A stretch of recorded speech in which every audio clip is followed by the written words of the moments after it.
Welcome to the Propreneur Podcast, where we help practice owners become better entrepreneurs. I'm your host, Dino Watt. And welcome once again, everybody, to the Propreneur Podcast. I'm your host, Dino Watt, and excited to have you here for another episode where we get to interview professionals helping you understand the best practices for you, your practice, and your business. And again, thank you, everybody, for sharing this podcast with your friends and colleagues. It really means a lot to me, and it helps grow the information that we're trying to get out there. And if you know anybody that you would like to suggest to be a guest on the podcast, always remember to reach out at dino@dinowatt.com. Now, in today's episode, we are going to talk to somebody who I believe is going to help us understand more how we can grow our financial wealth and not really be stuck in the place of just being the product. So one of the challenges I have in my business, obviously, is there's only one Dino. There's only 365 days of the year. And here we are sitting in April, and my year is already sold out. I literally don't have a weekend available that I can go out to your offices anymore. And the challenge with that, obviously, is I can't scale my business other than raising my prices. So what else can I do to actually grow my income, grow my net worth? Yes, there's investing. Yes, there's stocks. Yes, there's cryptocurrency. But today we're going to talk about a whole different mindset on how you can grow your wealth. And I'm super excited to have Kim Daly here as our expert on franchising and understanding how to create financial freedom through franchising. Kim, welcome to the show. Thank you, Dino. I'm excited as you're excited. This is going to be a good conversation. I got to tell you, Kim, I have been toying with the idea. My wife and I have toyed with the idea of franchising for a very long time. And I know that you and I talked a little bit in the pre-interview here about there's so many different ways. It's not all Chick-fil-A. I didn't mean for that to rhyme, but there are different ways, right? There's just to give you an idea of where our brain, I'm always thinking of different types of ideas and stuff we can do for business. And I don't know if you've heard of, you're in New Hampshire. Have you heard of a company called Swig? Nope. Okay. What does it do? So Swig is a local company. They're here in Utah and Arizona, and I want to say in Idaho. And basically what they've done is they have taken soda, like Coke, Pepsi, Diet Coke, whatever. And they remember when we were kids, you used to do a suicide where you would join a whole bunch of sodas together, like your Sprite, your Pepsi, your orange soda, your orange Fanta, and you would drink that. Did you ever do that? Or is I just never did it. What? Okay. Oh yeah, you're all into health. My so kids whatever. Have, though. Yeah. So growing up, that was like our little thing called a suicide. It was like every flavor of soda in one thing.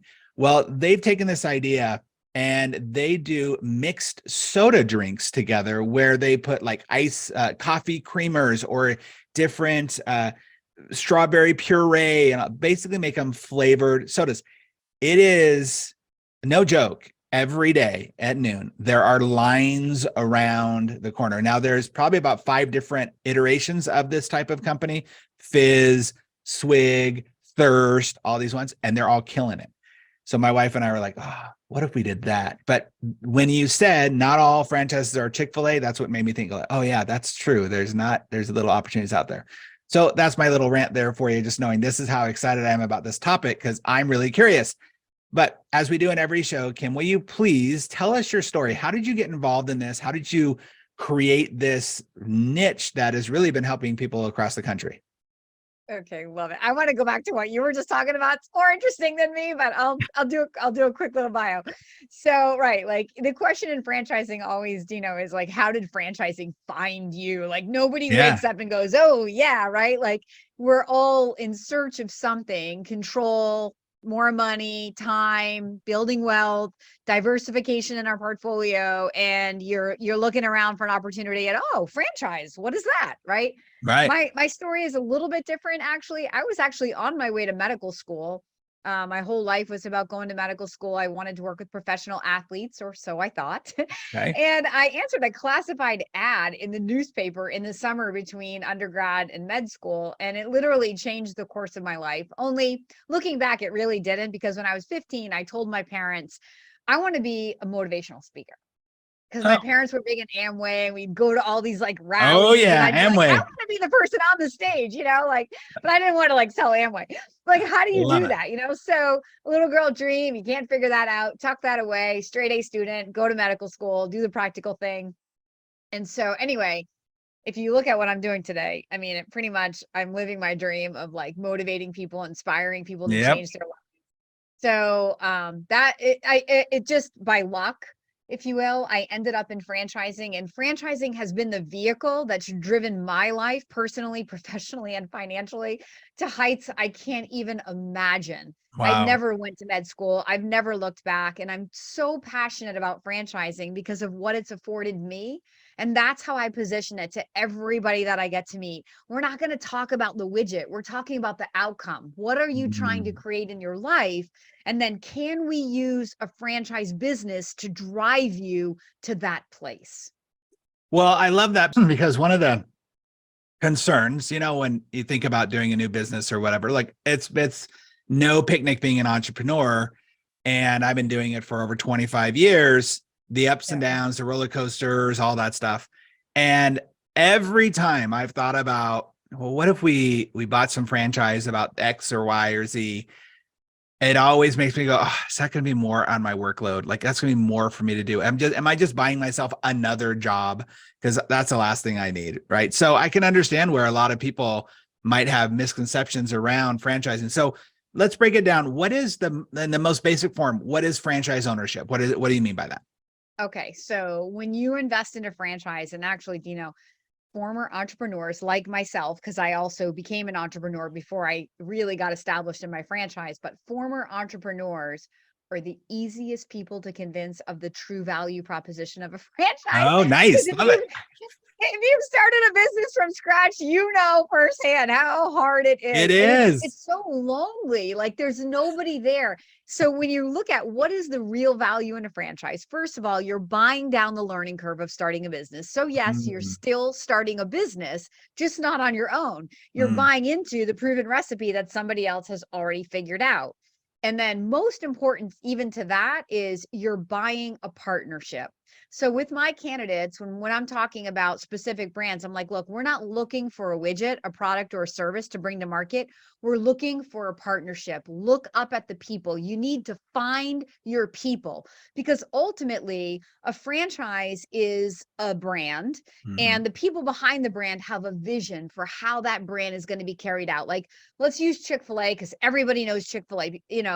People are Sure. like, I want to own one because they think it's massively successful. Well, yes, but that's because for years up until this moment, the franchise owners have executed with such consistency Mm, on a vision that was carried out by Truett Cathy, the founder of Chick-fil-A, right?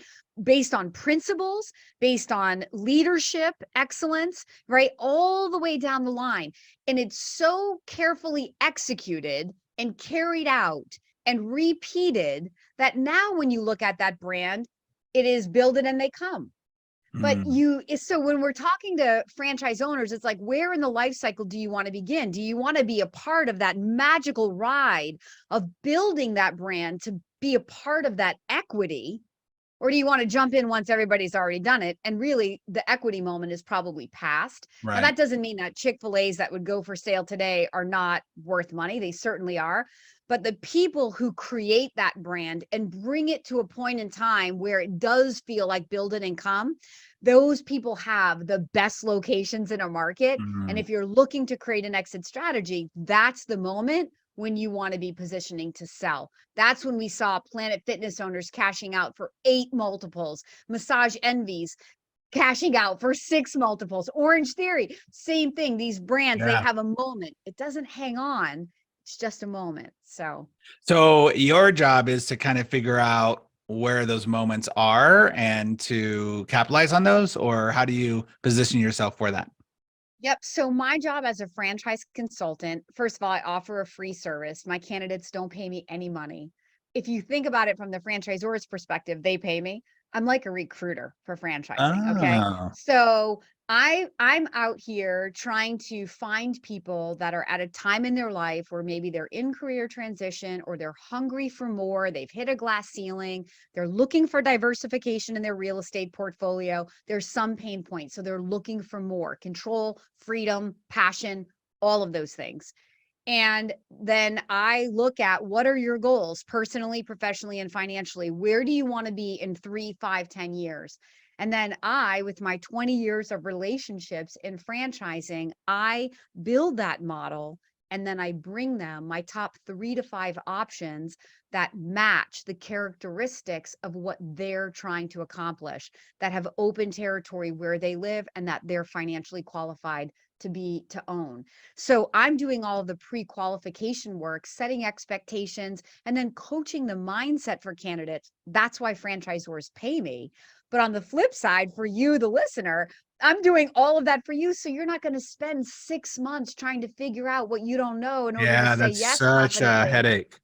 Yeah. You Yeah. just get to come to me, know that the path even to getting to the right franchise is already well paved because I've been doing this for 20 years and I have 20 years of experience and relationships that you get to leverage for free. Wow. This makes me think of the relief of all the, not only the research, but the unknowns, and having an advisor like you to be able to say, okay, well, based upon your goals, what you have available, what you can do, time, these are the best options for you.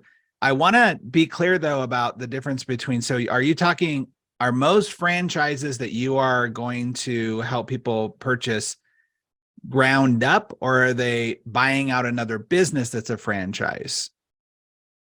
So I am contracted with franchisors for new locations. Oh, So, okay. but let's say that I'm going into I'm looking in Las Vegas. Let's say I was just doing territory checks in Vegas this morning, and I'm thinking of a particular brand, and I asked for open territory, and they're like, "Hey, we have a resale right there. Would your candidate be interested in taking over an existing business for sale?" Oh, Maybe.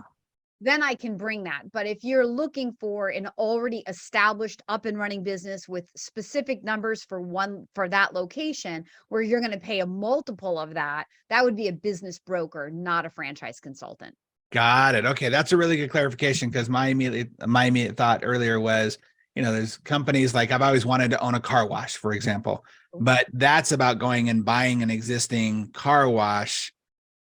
You're showing people how they could build a brand new business, quote unquote, but through a franchise that it has the track record of being successful. It has the support system behind them, but you are starting it fresh in your own world. Correct. You get to Okay. be the one kind of growing that business into maturity versus stepping in and trying to take over what somebody else has created, learning on the job, if you will, maybe putting even more money after you paid some multiple in order to sort of like clean it up and take it to the next level. This is you sort of like birthing that baby from the beginning Mm, and then bringing it to maturity and hopefully being the one who positions it to sell it. I'm a big advocate of building a business to sell it. It's like yeah. sitting on equity in your home. It's like, I mean, if your brand has equity and it's at a peak moment, like don't be so in love with yourself. Like sell the business, Right. Sell the business. Yeah, right? totally. Yeah, and also, Dino, a lot of times people come to me and they are like, "Oh, I can't invest in," like let's say their passion is fitness and we all deem that that would be a great opportunity for them because it matches the other characteristics, not just because they're passionate about fitness. Mhm. But let's say it is, but then they're like, "Yeah, but is anybody going to want to come to my yoga studio in 10 years?" I'm like, "Look, you know, if you're building a business to sell it in 7 to 8 years and you get there and you're having the time of your life and you don't want to get out, then that's a win. But if you get in and a franchise agreement is 10 years anyway, and at year 7 or so, you're like, you know what, I'm getting a little tired of this. I think I could sell it for some multiple, then it's a win. I want to set you up to be in that winning mindset either way, and it takes the weight out of the decision when you're trying to decide if 10, 15, 20 years from now, the consumer is still going to want what you're offering. It's too big of a decision. And anyway, that's not a problem that you, the franchisee, have to solve. That's a problem for the franchisor, right? That's why we're in business for ourselves, but not That's by smart. ourselves, right? Right. Because it's their job. You're paying them a royalty That's why you're every paying them. month. Yeah.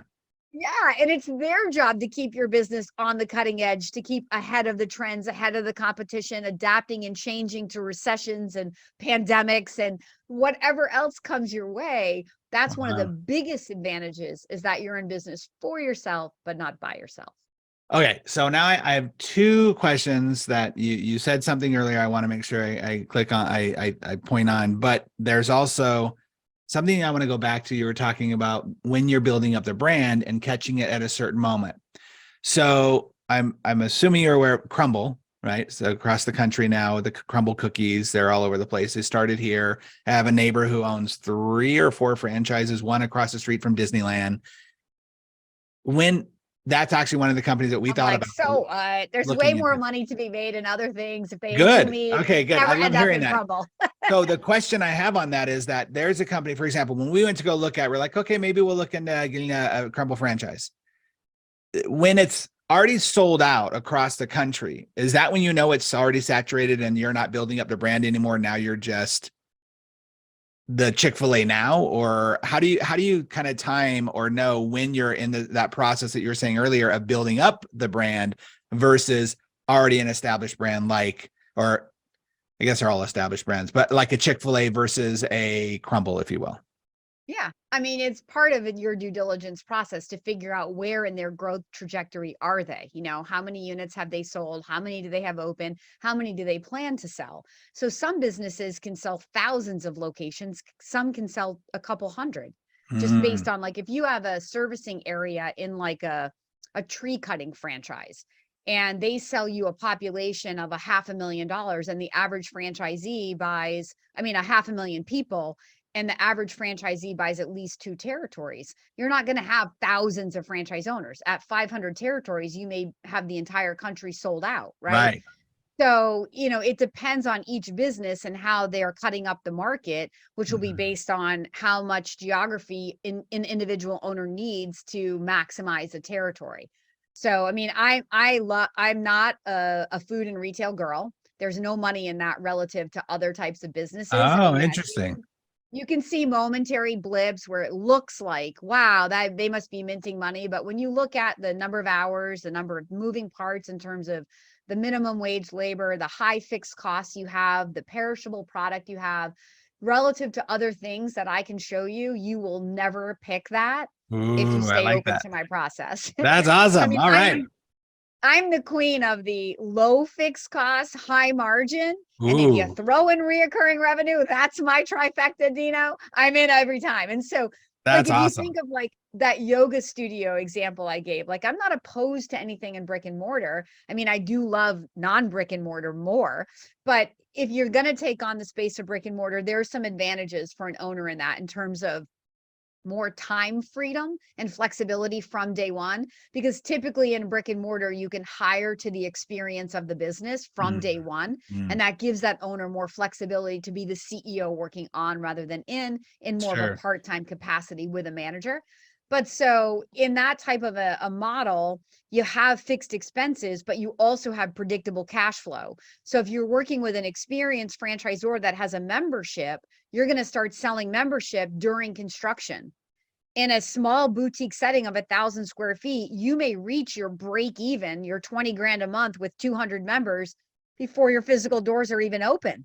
I'm Wow. in all day long if that's the scenario, Yeah, even yeah. if it took you 90 days past your grand opening to get to break Sure. even.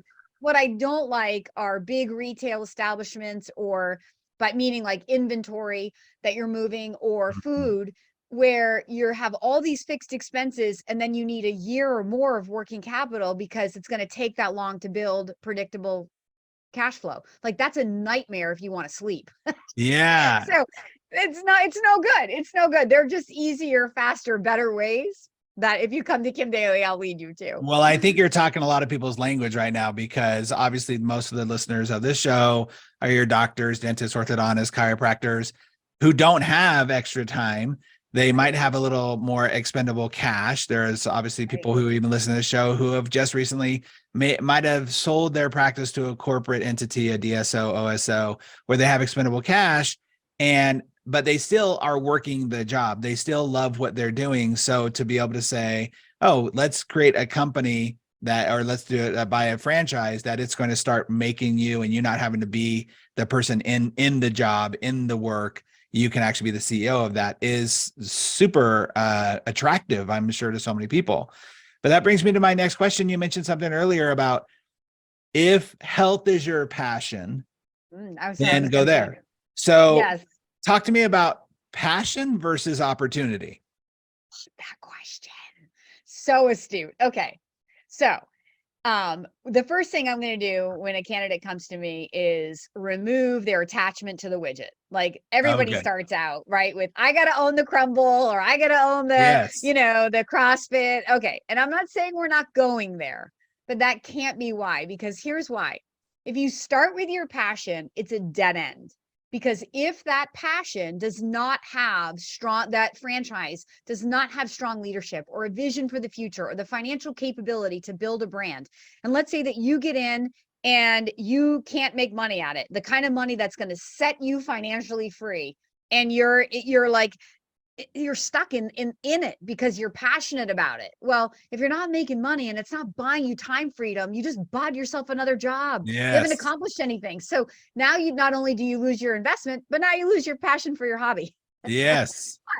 If we can instead open your mind to say, what if we can take the characteristics that you love about that environment? Maybe it's selling something that makes people happy, or it's like life-giving environment, or it's something that not fast food. If you're a health professional, I want to do something that's in line with my values. I'd be okay opening a juice bar can, but not a McDonald's. So we'll Right. take those characteristics and we can find you an opportunity that creates the financial future that you want, because first and foremost, this is an investment, and then buys you the time freedom, the flexibility, the control over your time.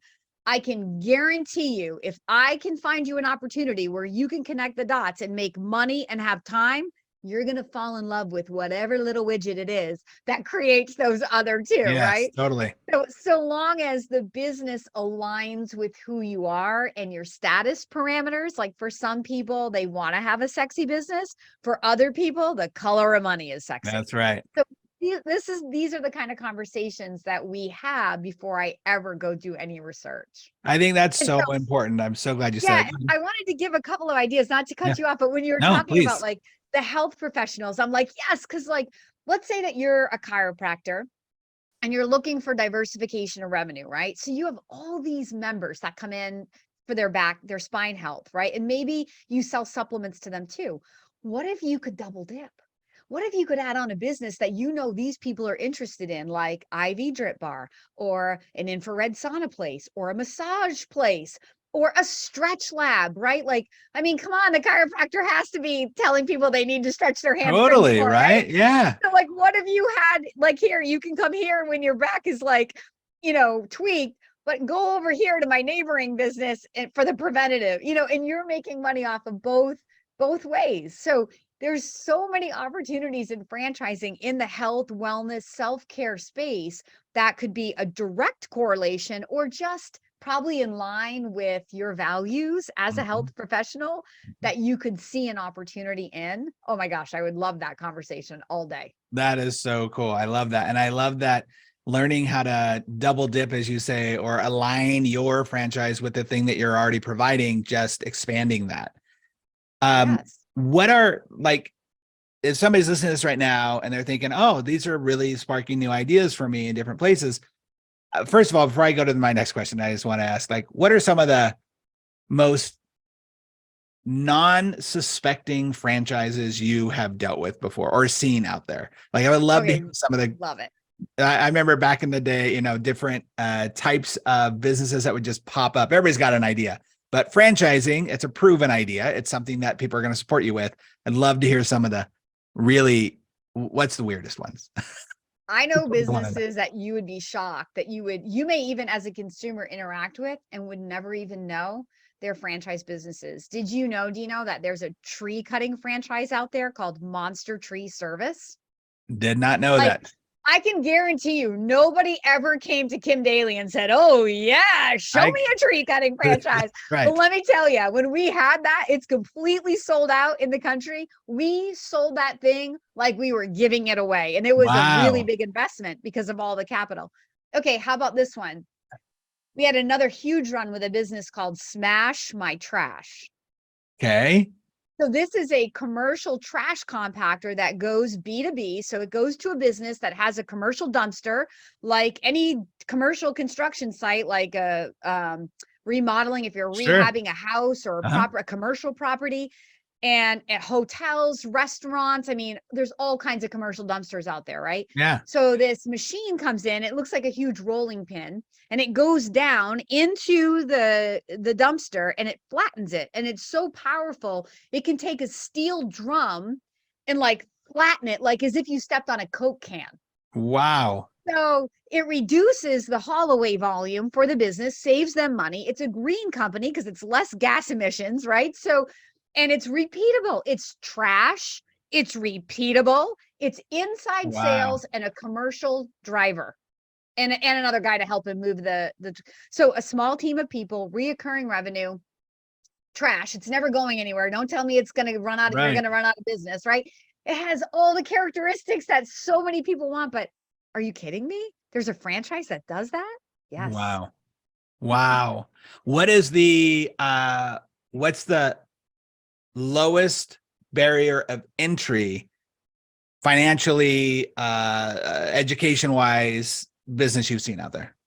Okay. Love that question. So there really is no prior experience or education that's necessary. Completely false that you need an MBA or you have to have been a business owner. Like, I don't even need you to have graduated from high school. Like, if you're a process follower and you're hungry and you've got some money, chances are with the right leadership, you can build it. Now, it's always going to be on you, the owner, to make this, right? There's no guarantees, right? Right. The Sure. risk is, can you show up? If you're partnered with really strong people who have a track record, the risk in that is you're the biggest determining factor to your success or failure. So There's true. this silent myth out there that like it's the franchisor's job to make me successful. So when you come with work with me, we're going to squish that expectation because it's absolutely untrue. And I'm going to share a little bit of my story of how I've been a franchisee now for 20 years. Mm. And I spent 8 years as an average performing franchise consultant. And then 1 year later, back in 2011, I made history in my industry. So I was the same me. My franchise process was the same, but I created two very different realities. And after I did that, and more importantly, after I repeated it a few times, I was sort of like, oh, I had this like big breakthrough moment about ownership and control and focus and consistency, the things that really drive not just top performance, but success versus failure. So Hmm. when people ask me like, how am I, how can I guarantee I'm going to be successful? Now I actually have an answer. There's no guarantee, but you are the guarantee if you do certain things. So I So got to the other ask. part, Oh, yeah, like the other part of your question, the minimum level of investment, this is an investment. So mhm. even my lowest investments, which are probably 60 to 80,000 all in, I really need you to have 100 to 150. Like, I'm not going to be the consultant that pushes you into something that you can barely afford. Like, I'm like, you look, Going to the have number double the one amount of reason, the investment. yeah, man, the number one reason you're going to fail is you're going to run out of money. That's the Yeah. surest and fastest way to fail. So don't put yourself in that position. But money and time are inversely related in my equation. And I set that up with everybody that I work with in great detail before I ever ask you about how much money you think you want to put in. I'm going to explain to you what your money buys and what different businesses look like in cost and why. But basically, money and time are inversely related. So a very low investment of money translates to a high investment of owner time commitment. If you're a busy medical professional looking for diversification, chances are we're going to need more assets because we're going to need more money to build the infrastructure, pay Right. a manager to run this thing for you, hire people so that you can maintain both businesses and be the CEO versus the worker in it. So I mean, there's all levels of investment from 50, 60, $70,000 to two, three, four, $5 million and all kinds of options in the middle. Yeah, I'm sure. So So what was your first franchise you owned? it's the one I'm still part of. I am 100% dedicated to my franchise consulting business. So we're not actual franchisees, but we're set up exactly like that. I'm considered an independent consultant, but I Mm. pay royalties. I'm trained by a corporate office. I live the life of a franchisee in my company, which is called Fran Choice. Brand choice.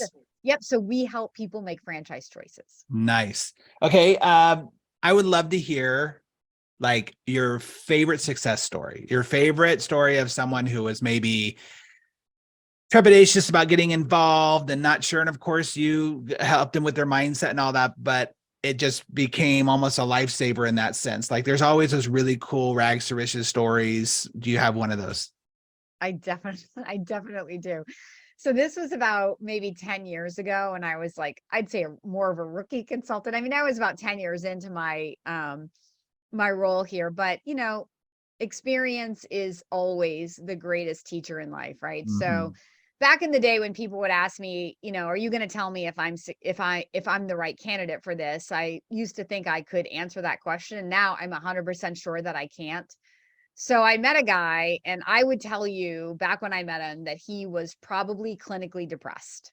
Mm. He hated his miserable job. He came from a manufacturing background, kind of more of like like an individual contributor, no real leadership skill coming in, minimal amount of money, enough that I could work with it, but not a ton. And anyway, I remember calling one franchisor and saying to the franchisor, you need to help my candidate figure out not to buy a franchise. Like, I want you to keep creating barriers because I don't want this on my conscience. Like, this guy Wow. is not destined to own a business, in my opinion. Yeah. So today, that guy he's part of a franchise that has about 900 franchisees. He's consistently in the top 25, not 25%. I mean, the top 25. Wow. He's in a window treatment franchise. They do shutters and blinds and shades. And he does over $200,000 a month. He's in a small New England state, not a Connecticut or a Massachusetts, a smaller state than that. And he does over $200,000 a month Wow. in window treatments. Who knew? And he volunteers to validate with new people coming into the business. And he will tell you, this business changed my life. And Wow. all I can say, Dino, is it's the testament to an incredibly powerful system and a franchisor that had great coaching practices in place to help grow him up. And then it's a testament to his very strong why, what was motivating him to want to change his life, and his ability to humble himself, like drop his ego, follow their lead, ask for support when he needed it, and hang in there and figure it out. And he figured it out to the maximum level. Well, that brings up a good question of how do you, or I'm sure you do, so I'm going to assume that you do, match up the right franchisor with the person. Like there's obviously certain characteristics, there's certain traits, like you're talking about this gentleman. How do you match them up and make sure, oh yeah, you're going to probably, if you do it, if you work it, you'll thrive in this area versus, that's probably not the best fit for you franchisor wise. So I don't make any claims to whether people will be successful or not, because again, I've done it long enough to watch people that when I meet them, I think, oh, this person's going to crush it. And then they don't. They don't. And people like that guy who I'm like, oh my God. And then he does, so Yeah. what you do after your wedding day, that's what I call this a dating process. And my job is to get you to your wedding day and marry you off. But how your happily ever turns out is 100% Totally up to you. on you. Okay, so there's that. But so it really comes down to, like I said in the beginning, you're finding your people. And I have 20 years and hundreds of relationships. I know the inside culture of different franchises. Like if I meet a military guy, total alpha, like just loves like fast pace, super entrepreneurial, but wants the structure of a franchise. I mean, I have two brands immediately, I think, because the culture of those companies is sort of like that boys club mentality. It's hard charging. It's, we're going to help you go to 7 figures in your first year. So get ready, buckle up and get ready, but that environment's not going to be right for everybody, Right. And so it's a relationship thing, it's an experience thing, but ultimately I'm going to gather the characteristics that you're looking for, and then I'm going to deliver to you 3 to 5 options, not just one. Mm. And I'm going to coach you through your mindset. How do you think about this? What should you be focused on? What are the questions you should be asking so you can discern for yourself? People know. People Yeah. know within one. My process to a yes is 1 to 2 months. My process to a no is 1 to 2 weeks. But people know within that 2-week period, the people that are going to say yes, if I bring back 4, they're down to 2 and they're already leaning into 1. It sounds elusive when you're on the outside, but once your mindset is thinking about this, once we've established the foundation of how to think about this, and now you're talking to franchisors, it becomes pretty clear right away, especially if the candidate is really clear on their goals. So if we say that the franchise is the vehicle driving your life personally, professionally, and financially, then the gas in that vehicle is the clarity of your goals and dreams.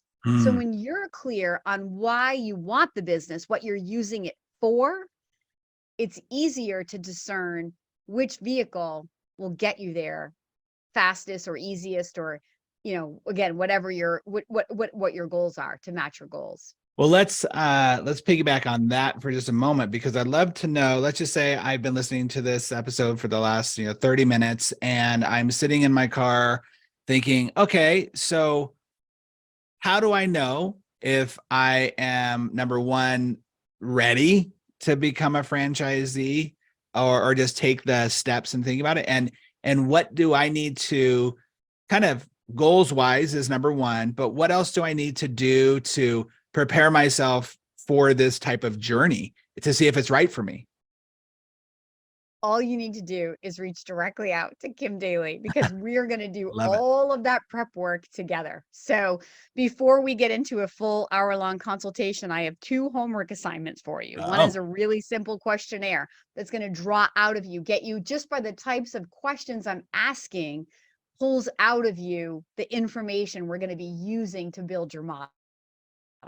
Then I'm going to have you fill out a goals and dreams worksheet for me, where you and your spouse can really take some time and think about creating this future. That's what this is about, right? This is about creating a life that you get to own and control. So Mm. what do you want to create? A second home, college tuition for your children, a legacy for your kids, a job past retirement, a secondary income, like whatever it is. But the more clearly you are, even about how much money, when people say to me, well, we want to build a second income, I'm like, okay, for what? Mm. I want to know for what? And then how much? So people are like, well, we're going to retire. Well, how much money do you need to know when you can retire?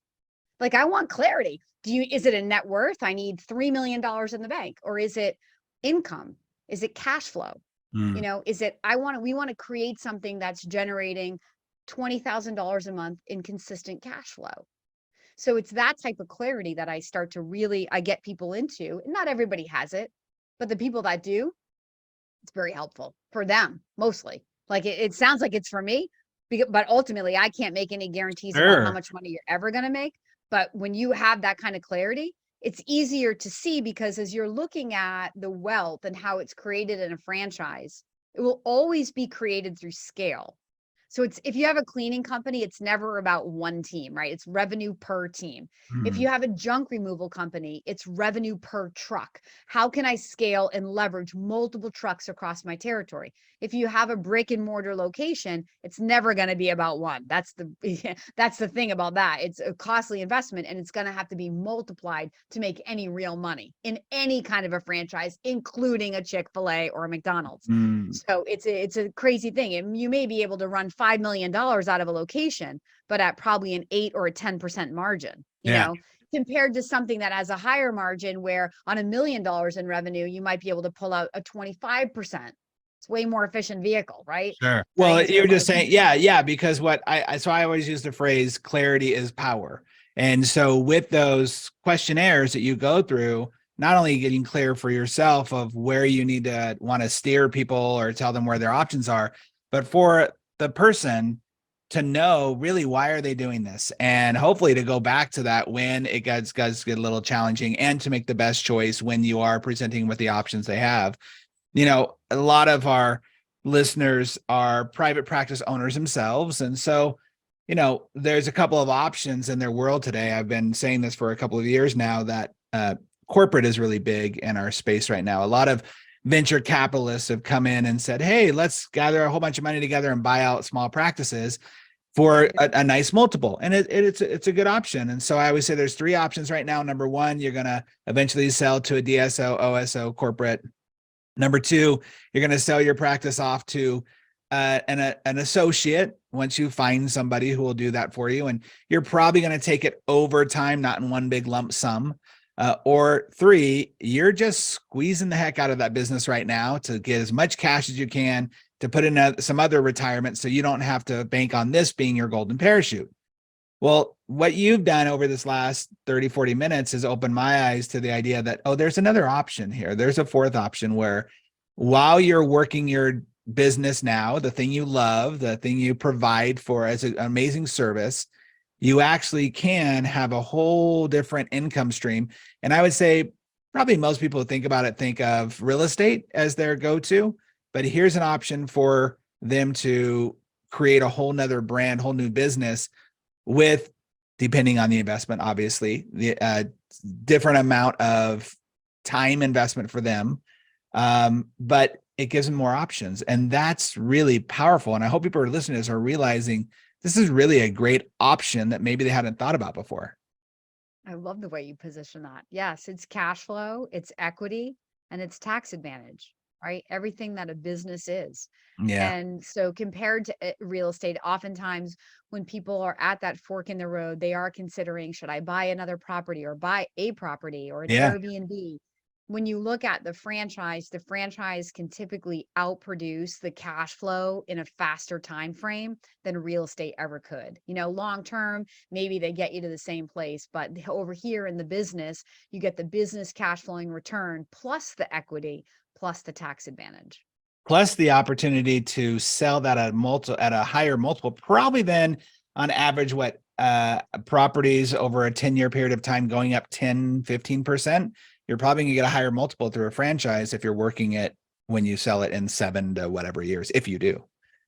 Wow, interesting. Without making an earnings claim, I would just shake my head and go, yeah, we can explore that together for sure. Possibly. Yep. And there's Possibly. lots of options in the healthcare. You wouldn't even have to venture to something unknown to you if you like doing what's more known to you. Sometimes it's easier to do something unknown to you, which sounds Mhm. weird, but sometimes when people know too much about something, it's really hard to be coachable.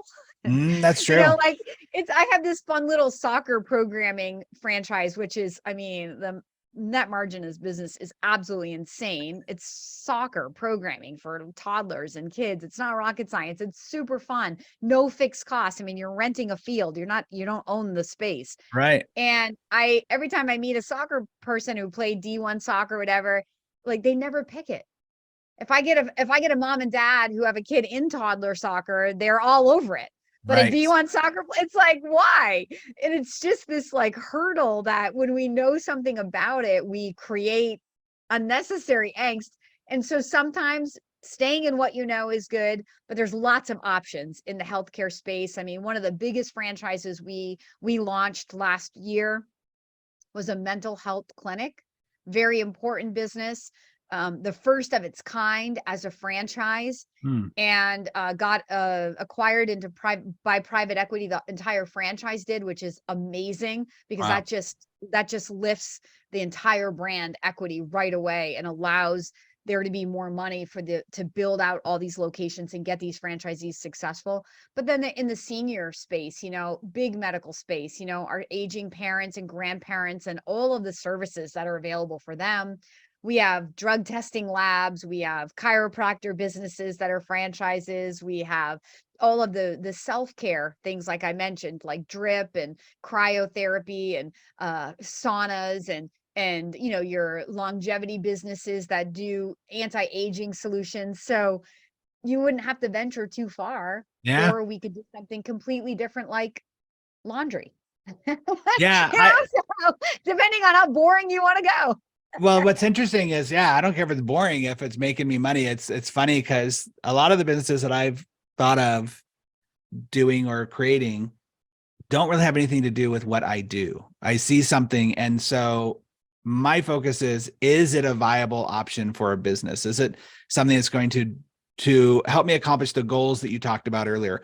And I think that's why that process is really, I don't know if it's unique, but it's definitely needed, because I would think that you would want people who are focused on what's going to hit their goals, not necessarily their passion. I don't believe in having a business only from their passion. I have a process that I talk about in one of my speeches around people think that passion creates mastery, but in truth, mastery creates passion.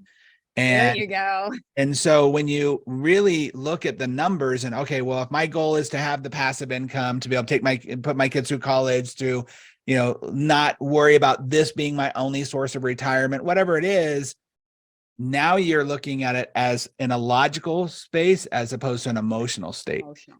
And Correct. so I love that. Wow. I've learned I so love it. much. Oh, my pleasure. And people always say, "Oh my gosh, Kim, how do I get a little bit of passion like you?" And you know what you just said? Mastery creates passion. It is definitely not like I woke up and was like, "Oh Yeah. Can't yeah, wait to franchise franchise. consulting." But you know what? As I've learned to master what I do and feel totally in control of driving whatever I want to create with my business, my passion has gone through the roof, right? Sure. I Yeah. get more excited about helping you because I see what can be done as I grow and I'm able to master what I do. It inspires me to like want to help more people have that same type of passion in their life through a franchise. I love it. I love it. Well, thank you so much for everything you've shared with us today. This is a part of the show where we usually go through some rapid fire questions just to kind of pick your brain a little bit. And I'm going to change it up a little bit for all of our regular listeners, because we're not going to focus so much on practices and what's going on inside the practice. But I still think there's a couple of questions that will really help our listeners get to know you a little bit better. Are you ready to play? I'm ready to play, I think. All right. So first one is, what is a book that you think every entrepreneur should be reading? Hands down, The Strangest Secret by Earl Nightingale. Oh, Life-changing, game-changing truth. deep I paid cut. my kids to read that book. What's I that? paid them. I paid my kids to read that book. Wow, that's awesome. I pay my kids to read the books that like Ain't no The shame in Richest that Man in game. Babylon. Yep. Yeah, I have no shame in that game. I have no problem bribing children to do what I need them to do. It's totally good. It's how I got through parenthood. It's awesome. Okay. So first of all, second of all, sorry, let's have people know how they can reach out to you and connect with you. I mean, listen, if you're listening to this right now, and I hope you heard it twice. She talked about, this is a free opportunity for you. It's complimentary. It's for you just to reach out and find out if this is the right fit for you. Why would you not do this if you're in any type of serious business or any type of serious wanting to make more money? So please give them the best ways to reach out to you. The best way is absolutely through my YouTube channel. So I have over 500 pieces of content. Everything I've created from Wow. my podcast to Instagram to LinkedIn, it's everywhere, but it's all housed right at Kim Daly, DALY.TV. And of course, from there, all of my contact links are there, and you can email me directly, and I will reach out to you within one business day. Love that. Awesome. Okay. So you've had a lot of advice given to you throughout the years. You've learned a lot.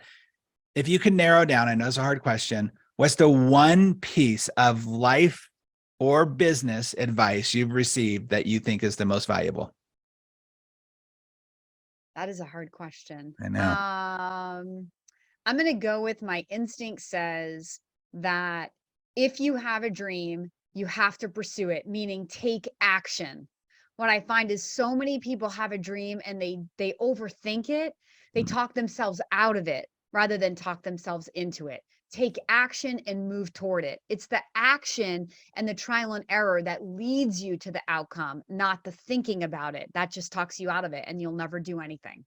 So true. What's a resource or tool that you think every business owner should use to grow their business that they might not be using right now? a mentor and or a business coach. Yep.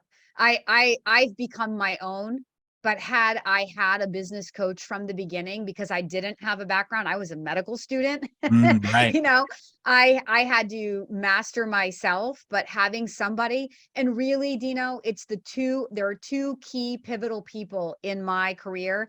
When you look at the trajectory of my business going from average to history making, and then history making to making my own history, it was because I had two mentors at the right time who pushed my thinking to new places and belief in myself. They, kind of put the breath in me, and then I went off and did it. So I think it's really important to have somebody who can help you through, mentor you through and to your goals.